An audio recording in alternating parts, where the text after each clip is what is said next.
เคทุกคนสำหรับวันนี้ก็เป็นการตื่นเช้าอีกทีครั้งหนึ่งเนาะตอนนี้พวกเราก็ได้เข้ามาทางด้านในเพื่อว่าฮอดที่ตัวกรุงเทพมหานครไปที่ฮอแล้วหลังจากที่เราก็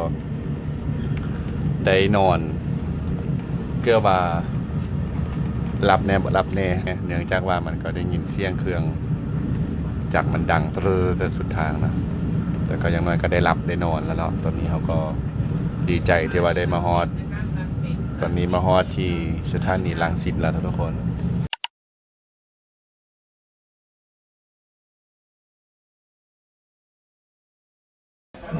ยืนห้าพอเด้อคิดพอก่อนคิดพอก่อนเก่าพร้อมกันเด้อห้องแก้มเหรอโมเมนต์ห้องแก้มหักกันเด้อโอ้โหบ๊ายบายเลยบ๊ายบายห้องแกมเมย์ห้องแกมเมย์ได้ไปห้องแกมเมย์ได้ไหมไปเรียกนะ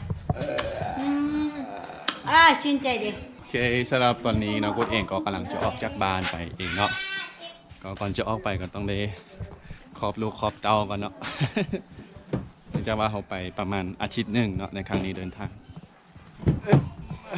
ต้องเอาเครื่องเอาคล้องไปรถก่อนมาพอช่วยมานี่เอาคล้องมาวนหนัก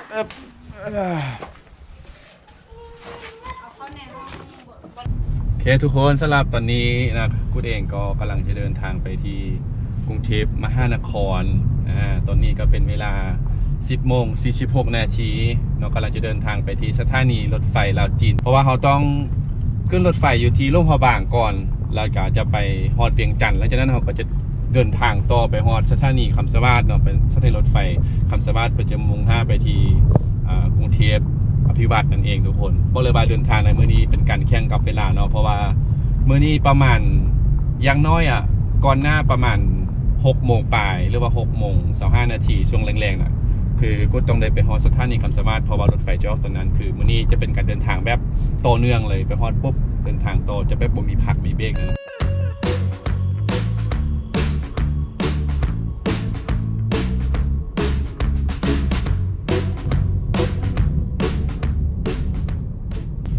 ทุกคนสำหรับตัวนี้คุณเองก็มาฮอที่สถานีรถไฟลาวจีนแล้วแต่ว่าตอนนี้ต้องได้ฝากรถไว้เนาะเพราะว่าอยู่สถานที่นี้มันจะมีบอนที่ว่ารับฝากรถเนี่ยทุกคนสำหรับตัวนี้คุณเองก็ต้องได้เอารถมาจอดฝากไว้สถานที่ที่ว่าเพิ่นได้มีการรับฝากรถใหญ่เนาะเนี่ยเขาจะเห็นมีรถหลายคันเลยที่จอดไว้นี่เดี๋ยวกูต้องไปซอกบนจอดรถไว้ห่มก่อนโอเคเห็นอยู่ทางลานหน้าแล้วเนาะ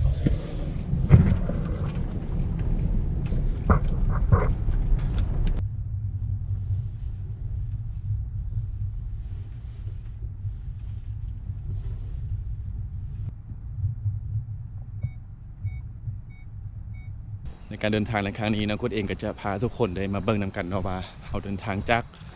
ลาวไปที่กรุงเทพมหานครเนาะมันต้องได้เห็นยังแดเนาะหรือว่าได้เจอยังแดได้ผ่านยังแดเนาะก่อนที่จะไปฮอดกรุงเทพนะทุกคนซึ่งมันจะมีความสะดวกสบายแบบใดหรือว่าจะเจอยังวันนี้กูเองก็จะพาทุกคนได้มาเห็นกันเนาะ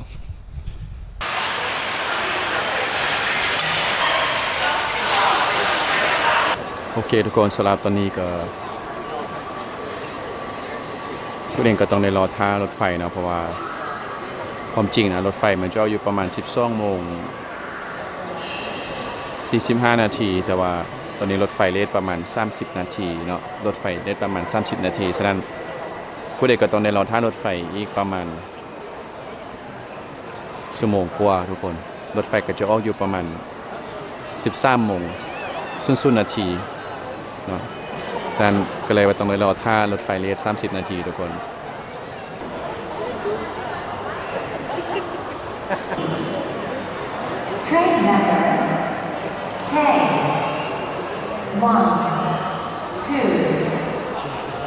เพราะความสวยทะเลต้องทำทุกอย่าง 1 2 3 อเคทุกคนสำหรับตอนนี้ก็มาฮอดคิวของเฮาแล้วเนาะเพราะว่าตอนนี้รถขบวน 491 คือขบวนที่กูดจะเดินทางก็ได้มาฮอดเวลาแล้ว แต่ว่าตอนนี้คือ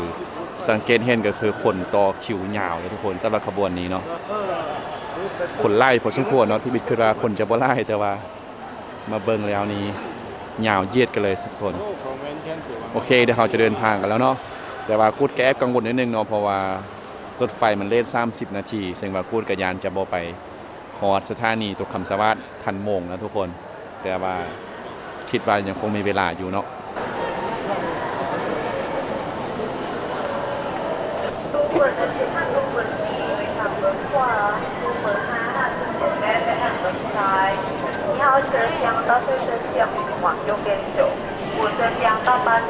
ดูได้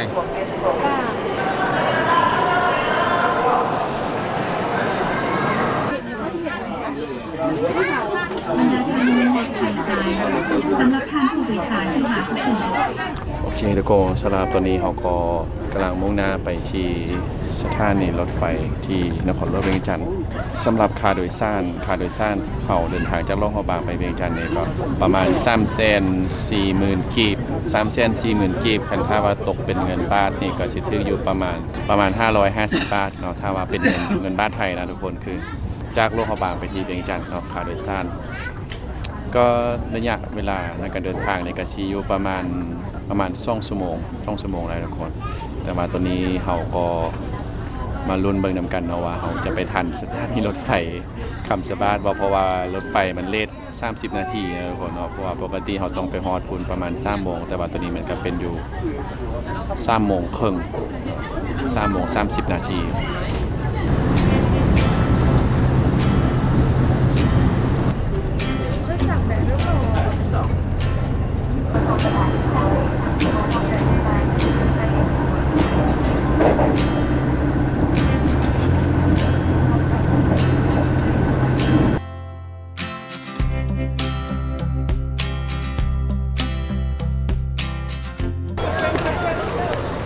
โอเคคำสวัสดิ์คันได้ก่อนคำสวัสดิ์เหรอคันน้อยรถเมล์คันสีเขียวอันหรออ๋อพูดเธอได้ก่อน30โอเคทุกคนสำหรับหลังจากที่เรามาฮอดสถานีรถไฟฟ้องเราคนเริ่มเป็นจันทร์แล้วตอนนี้เราก็จะไปที่สถานีคำสวัสดิ์เนาะซึ่งมาฮอดนี่ปุ๊บก็จะมีรถโดยสารต่อท่าหับอยู่นี่เลยนะทุกคนซึ่งจะเป็นรถเมล์เนาะค่าโดยสารก็จะตกคนละ30,000 กีบเนาะ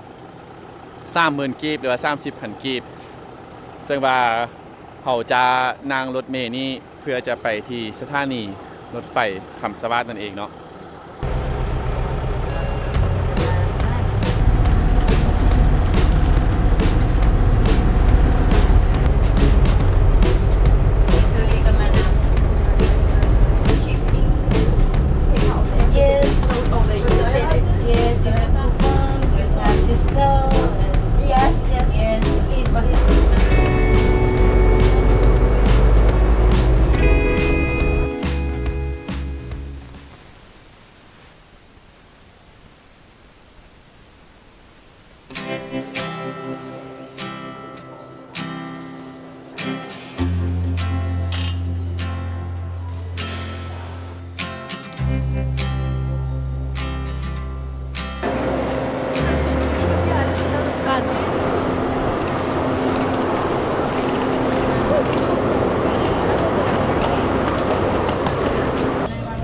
โอเคทุกคนสำหรับตอนนี้กุ๊ดเองก็ได้เข้ามาทางด้านในห้อง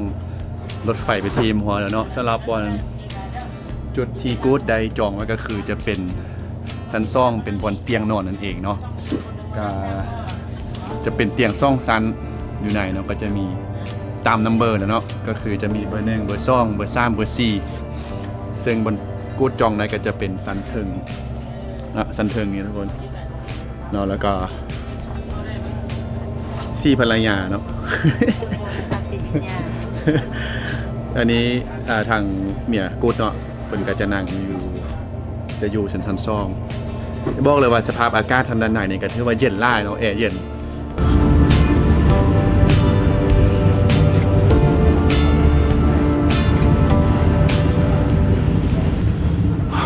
เนี่ยทุกคนกะว่าชีบ่มีปัญหาแต่ก็มีปัญหาจนใดเนาะเนื่องจากว่าพวกเราได้มีการจองตั๋วผ่านแอปของการรถไฟของประเทศไทยก็คือจะเป็น D-Ticket เนาะแต่ว่าจองแล้วแต่การชำระเงินไปแล้ว2คนพวกเราจองตัว748 บาทเนาะถึงอยู่ 1,500ป่ายกว่าบาทนี่แหละที่ชำระไป2คนแต่ว่าที่นี่ตัวมันออกมาแต่ QR มันจะตัวเดียว มันน่าจะลิงก์กันอยู่ใน QR กันยังลุ้นว่ามันจะลิงก์กันอยู่ใน QR เดียวบ่หรือว่าเราได้ สแกน QR เราบ่แสดงรายละเอียด แต่ว่าเวลาสแกน QR แล้วมันบ่ได้แสดงรายละเอียดเนาะฉะนั้นอันนี้เราก็ต้องรอถ้าเวลาเราดันน้องคายแล้วต้องได้ล่มหรือว่าอธิบายกับทางเจ้าหน้าที่เพิ่นเนาะว่าสิเป็นแบบใดคือเราจองก็ถึงอยู่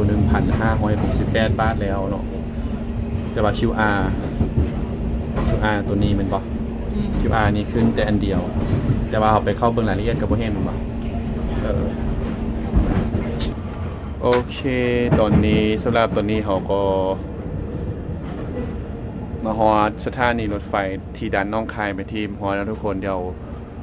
ก็จะเข้าไปผ่านด่านขนเข้าเมืองก่อนเนาะอันนี้เขาก็ได้เฮ็ดเอกสารเป็นทีมไว้แล้วเอกสารตัวนี้เนาะมีแต่จะผ่านด่านขนเข้าเมืองก่อนหลังจากนั้นก็จะได้เดินทางไปต่อเนาะ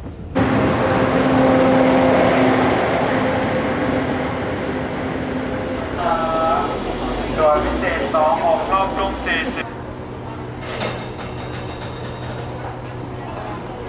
หลังจากที่เมื่อกี้เขาก็ได้ผ่านด่านตม.ไปที่ฮอแล้วเนาะตอนนี้เขาก็ได้มานั่งรอท่าแล้วทุกคนซึ่งตอนนี้ก็เองก็ได้มาอยู่ฟังที่น้องคายเป็นทีมฮอแล้วเนาะท่านี้รถไฟของน้องคายเราตอนนี้ก็ยังรอท่ารถอีทีมจักหน่อย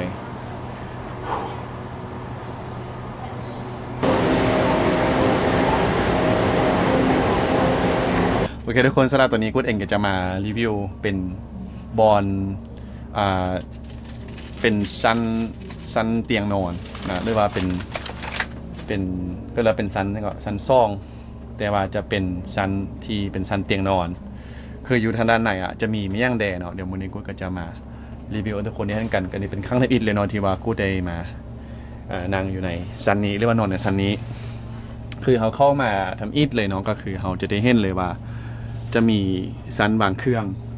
เนาะวางเครื่องก็จะมีวางกระเป๋าอีกต่างๆอยู่ที่ชั้นเทิงนะทุกคนเนาะแล้วก็มีหมอนเนี่ยทุกคนหมอน1ใบแล้วก็จะมีเป็นผ้าห่มให้เฮาพร้อมเนาะจะมีผ้าห่ม1พื้นเพราะว่าอากาศอยู่ทางด้านในนี่เย็นก็คือเย็นแอร์นะทุกคน ยิ่งอยู่ชั้นเทิงนี่จะเย็นไล่เพราะว่ามันจะแอร์มันจะออกนี่เนาะแล้วก็นอกจากนั้นก็จะมีเป็นนี่เลยไฟปิ๊บๆให้เฮาเปิดไฟกรณีที่เฮานอนแล้วเพราะว่าเฮาต้องได้ปิดผ้าม่านเนี่ยทุกคนนะมันจะมีผ้าม่านพร้อมเนาะเนี่ยมีผ้าม่านปิดจะมีปิดไฟกรณีที่เฮานอนแล้วมันเลื่อมตาก็ต้องได้ใช้ผ้าม่านปิดแล้วก็สังเกตเห็นอยู่นี่นะทุกคนเนี่ยอยู่นี่ก็คือบ่ต้องห่วงเลยเรื่องระบบไฟเนาะต้องการอยากจะชาร์จโทรศัพท์มือถือก็จะมีปลั๊กเสียบไฟอยู่นี่ให้พร้อมนั่นเองนะทุกคนเนี่ยมันก็จะเป็นซันลุมแต่กูจะได้ซันเถิงเนาะแล้วก็ที่เทียมมาก็คือจะมีตุ๊กตาทองเฮ้ย โบเมียนจะมีเป็นเศร้าโอแตด โบเมียนละ สับตั้งแต่ปีได้ก็เศร้าแต่ เป็นยังได้มานั่งในซันนี้รู้สึกว่าเป็นอะไรเนี่ย รู้สึกหนาว รู้สึกหนาว ซื้อแค่ยาวบ่ได้ แต่สิ่งสำคัญก็คือว่าเราต้องได้เกี่ยมก็คือเป็นของกินเนาะคือจะมีต้องได้เกี่ยมเป็นน้ำอาหารเพราะว่าเราจะเดินทางไล่ชั่วโมงอยู่ได้ประมาณ12ชั่วโมงแต่ที่จริงนะเขากินอาหารแรงมาแล้วกัน กินอาหารแรงมาแล้วก็น่าจะบอกปัญหาน อนยาวก็เศร้าเนี่ย ก็เดี๋ยวจะเราเหตุการณ์อีกดื่มหนึ่งนะทุกคนที่เป็นประสบการณ์เลยได้เนาะเป็นประสบการณ์เพราะว่าเวลาที่เราขึ้นมาเวลาจองรถไฟมันบอกคือเราจองเป็นระบบออนไลน์มันบอกซ่อนเราจองระบบออนไลน์ก็คือจะเป็นแอปD-Ticket จะเป็นแอปจองรถไฟของการไฟฟ้าไทยนั่นเองเนาะคือ การไฟฟ้ายัง การไฟฟ้า การรถไฟก็เป็นแอปพลิเคชันจองของทางประเทศไทยและที่นี้เวลาจองมันจะขึ้นซื้อแต่ผู้จอง คนเดียวแต่ว่าเขาจอง2 คนแต่ QR จะขึ้นแต่คนเดียวแล้วของกูดบ่มีก็เลยว่ารู้สึกกังวลว่าคันถ้าบ่มีแล้วเวลาเจ้าหน้าที่เพิ่นกวดปีหรือว่ากวดตัวหั่นน่ะยานสิบ่มีซื้อกูด เนาะจะมี2 คนแต่พวกเราได้จ่าย2 คนไปแล้วคือโอนจ่ายไปแล้วแหละแต่เมื่อกี้กูดเองก็ยังคาใจก็เลยไปถามทางเจ้าหน้าที่เพิ่นก็ให้คำตอบว่าบ่มีปัญหาเนาะเพราะว่าคือจะมี QR ท่านละเวลาสแกนต่างๆมันก็จะเข้าไปข้อมูลลิงก์เข้าไปแล้วก็จะเห็นซื้ออยู่หั่นก็เลยเมื่อกี้กูก็เลยลงไปถามก็คือเคลียร์เรียบร้อยก็คือบ่มีปัญหา เดินทางได้ โอเคนะทุกคน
เฮ้ย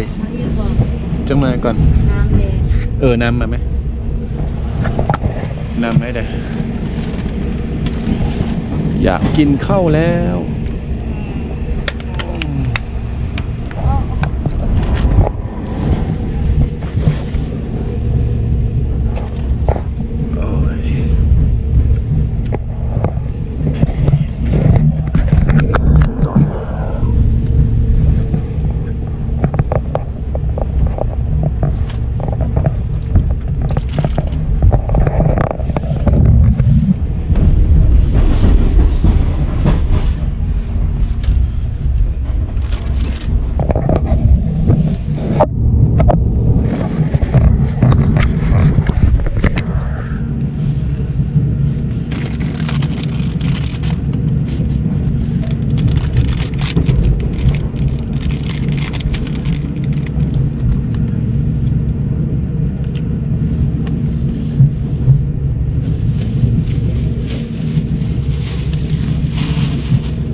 โอเคทุกคนสำหรับวันนี้ก็เป็นการตื่นเช้าอีกครั้งหนึ่งเนาะตอนนี้พวกเราก็ได้เข้ามาทางด้านในเพื่อว่าฮอที่ตัวกรุงเทพมหานครเป็นที่ฮอแล้วหลังจากที่เราก็ได้นอนเกือบว่ารับแน่เนื่องจากว่ามันก็ได้ยินเสียงเครื่องจากมันดังตรึแต่สุดทางนะแต่ก็ยังน้อยก็ได้รับได้นอนแล้วเนาะตอนนี้เขาก็ดีใจที่ว่าได้มาฮอด ตอนนี้มาฮอดที่สถานีรังสิตแล้วทุกคนบรรยากาศดีเนาะสำหรับมื้อนี้ตื่นเช้ามาก็เห็นแสงแดดแต่เช้าเลย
โอเคสำหรับตอนนี้พวกเราก็ได้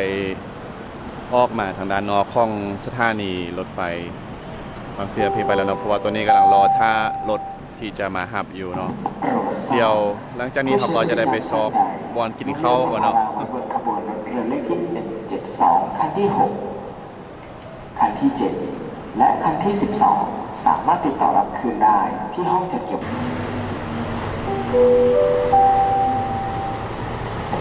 โปรดทราบคุณคาริเบเซลกรุณาติดต่อของญาติที่จุดประชาสัมพันธ์